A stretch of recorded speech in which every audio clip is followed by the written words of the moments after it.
What's going on, everybody? Julie Murphy here, and I have spent over the last 25 plus years being a financial planner, and it's time for every single one of you to get to a life that you absolutely love.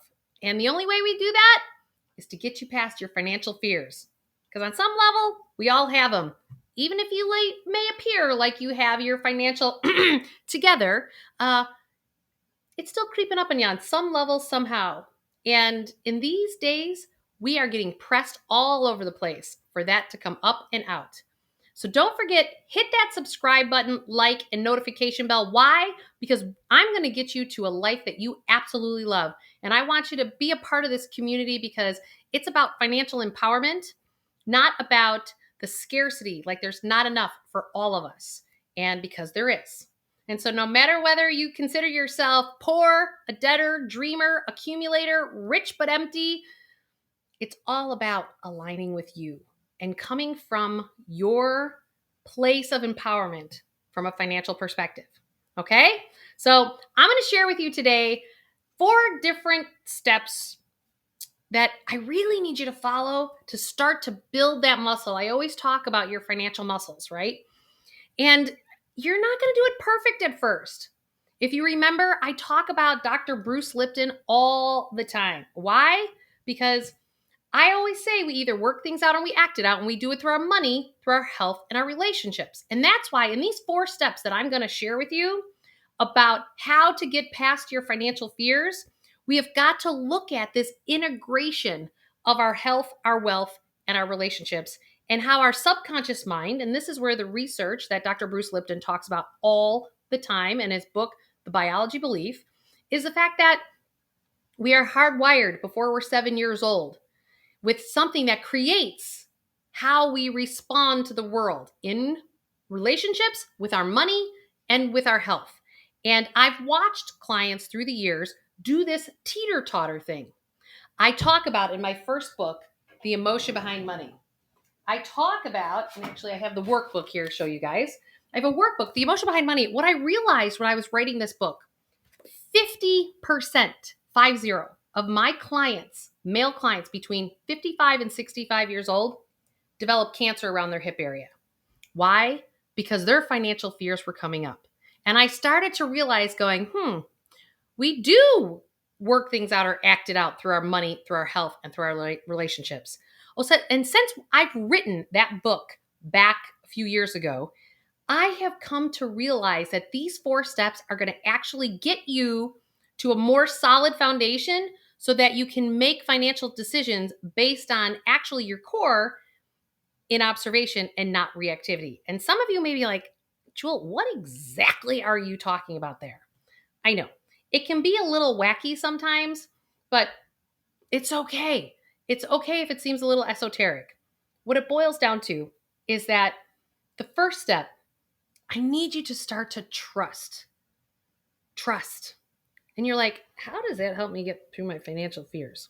Well, you have to trust your body intelligence.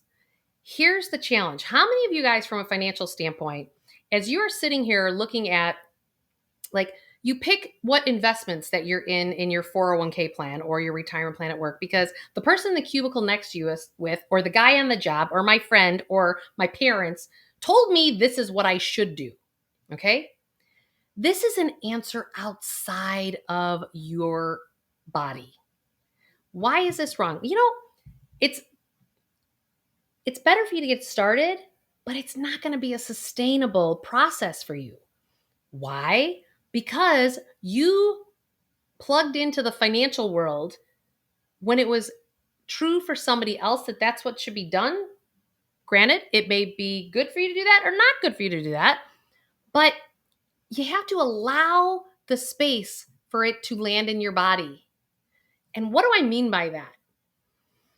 So many of us experience, so when we have fears, emotions are unmet needs. And these unmet needs act out in our financial fears, right? This is how we apply the psychology to money, right? And I want you to really start to get this to land. I need you to trust your body intelligence. So let's just say somebody gave you some advice about some financial stuff. Maybe it's a financial professional.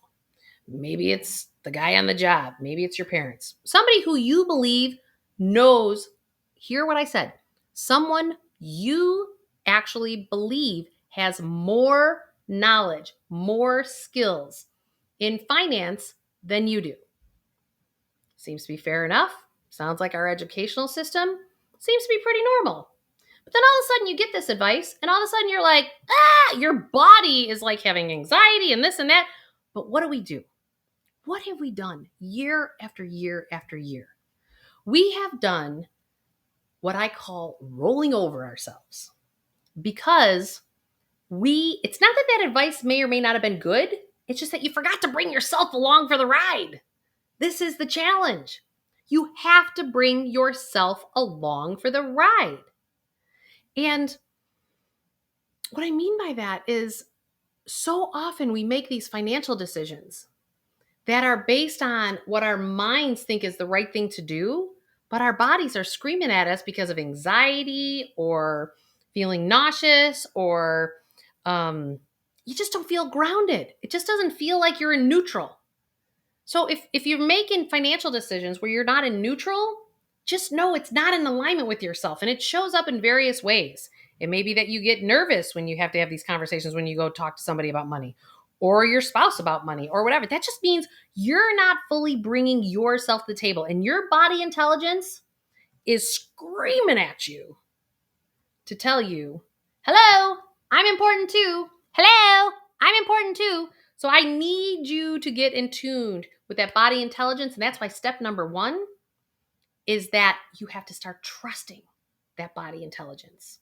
That is the first step to get through your financial fears. And again, trusting yourself financially is not necessarily something that you're going to do overnight. It takes time. It's kind of like when you first start going to the gym and you start lifting those weights. You're not going to see those biceps right away, right? You're not going to see the biceps right away. It's going to take time to build the muscle. So remember, your financial muscles, they take just as much time to build. You have to do it with ease and grace, and it takes time. It's not overnight. All right? Ready for step number 2? All right, number 2, I need you to breathe. I need you to breathe. Why? Why? Think of it like financial yoga. All right?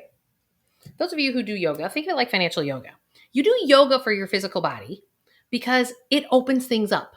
If you're on your Peloton, like I am, I do my Peloton treadmill all the time. I'm on there, I'm doing stretches, and they're always like, breathe into that part of the pain. You can open up your body more. Well, if you want to open up your financials more, you need to open yourself up. Why?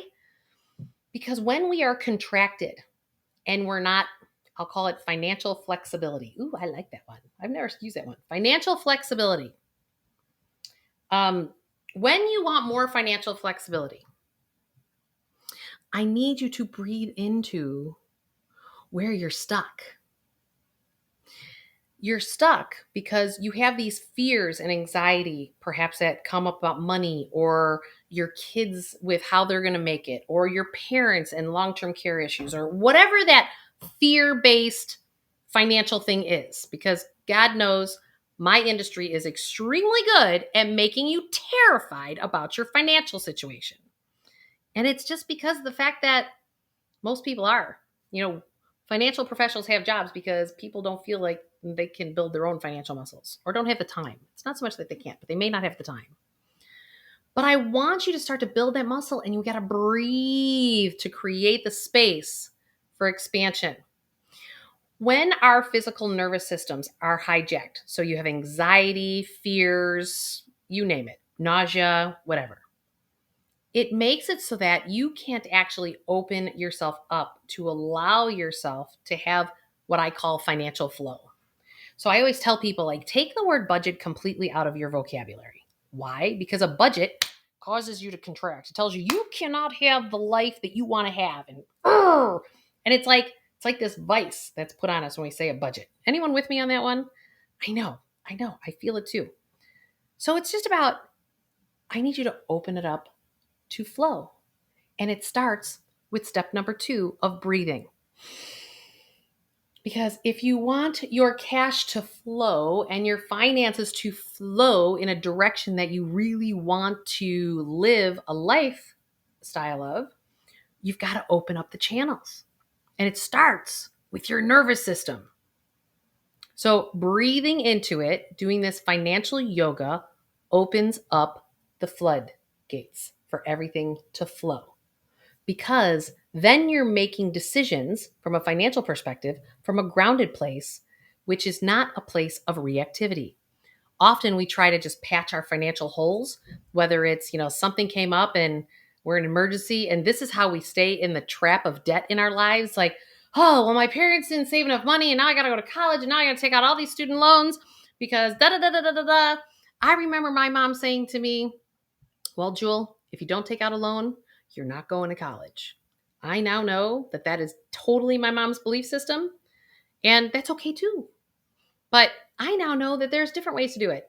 That you could choose to work and go to school at the same time. You could choose to do community college for a little bit and get scholarships or whatever. I mean, there's other ways to design it.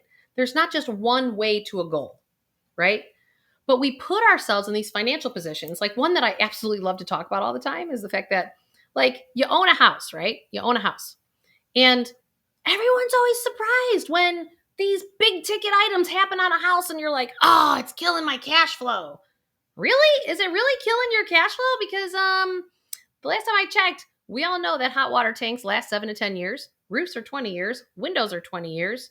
Appliances are about 20 years. That's why, when you're buying a new house, you got to know when you're buying a 20-year-old new house, you're going to be replacing all the roof, the windows, yada, yada, yada. It's going to keep adding up. I've done the math. If you take all those expenses and you divide it by 20 years, if you put $250, now this depends on the size of house and I ran them for Chicago numbers. So wherever you live, take a cost of living adjustment, right? $250 a month you have to save into an account. And you guys know I love online savings accounts that you can name your financial intention with. Name that financial intention, call it the house repair fund. And guess what?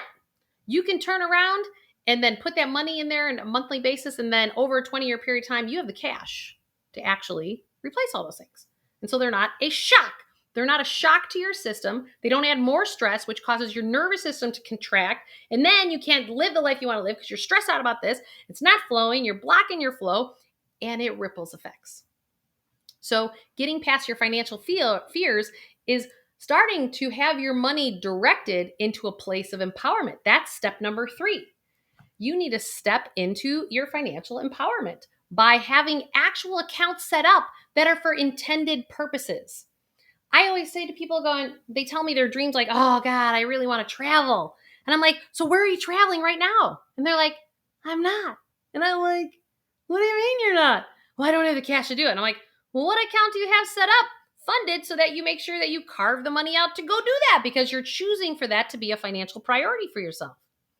And that's actually step number 4. I need you to choose your financial priorities. Why? Because then you get out of your fears of something else not happening. It's like we give so much energy to our fears instead of our energy towards what we want to create. Like if we just shift our energy, that's why in my second book, the Awaken Your Wealth book, in my online course that I have for Awaken Your Wealth, I talk about the fact that I want you to start to dream the dream. It's the first step in the process I work with people. Why? Because of the fact that if you start with the dream, then we get reality into alignment and we accept the fact that you've created what you've created thus far. But then we need to get to that next place. We need to get to that choosing your financial priorities, because then you're choosing it. You're not being victim of a system, victim of the employers, victim of your parents, because victim consciousness creates scarcity, which blocks cash coming from you, blocks manifestation, instead of opening up to the flow. And it all is predicated on step number 1 that I shared with you today. Trust your body intelligence. And then step number 2, calm that nervous system down. You got to take that deep breath in. Do the things. Another tip on that one, even if you don't like breathing or breath work, if you've never seen breath work before, that helps. I just bought these things. Go to earthing.com. I have no relation to them, but let me tell you, they have these grounding mats that you can actually put on your mattress underneath your sheets. Totally calms your nervous system, just like meditation would do, just like breathing and yoga would do. It's another tool to pull you down into a state of neutrality so you can calm that nervous system down. So these fears are not driving your life anymore, but that we're actually stepping into empowerment on your financials. All right, number 5. It's all about self-love. It's all about that. It's about having this like sacred relationship with yourself. And I know that may sound esoteric and you're like, Jewel, what in the hell does that have anything to do with my financial fears? Well, when you're giving too much money away to somebody else, like because you're a huge giver and you're not taking care of yourself first, well, then you're reinforcing your fears to be amplified.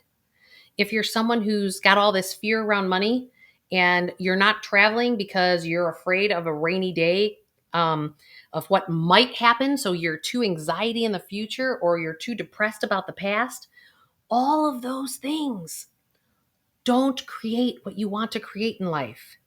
And that's why if we start to choose the things that are really in alignment with our hearts, really in alignment with our souls, and for many of you out there, you've ignored this for a really long time. So you may not even recognize what is in alignment with your heart and your soul. So these tips and tools are really to help you start to step out of the financial fear that you have, or the financial fear that you have for others. Like, stay in your lane. If you do your work, you're raising the grid for everybody else. So I hope this was helpful today. And you know what? Can you do me a favor? Please hit that subscribe button, like, and notification bell. Why? Because you deserve a life that you absolutely love. So let's get you there. And if you could do me a favor, could you please share this with anyone, any of your loved ones, because it's time for the world to financially heal. And I need your help doing it by sharing this video. Thanks, everybody. And if you do want my Awaken Your Wealth book for free, just go to awakenyourwealthbook.com. You just have to pay for your shipping. I've paid for the printing of the book. You have to pay for the shipping. That way we collaborate together as a team. And then also, if anyone's ever looking for one-on-one financial assistance, you can send an email to info@jmcwealth.com. Myself and many other financial planners can help you on your individual journey along the way. And I wish you all the best. And come on back, because we're building a fun community. It's going to be financial fun time. So let's go. Woo woo.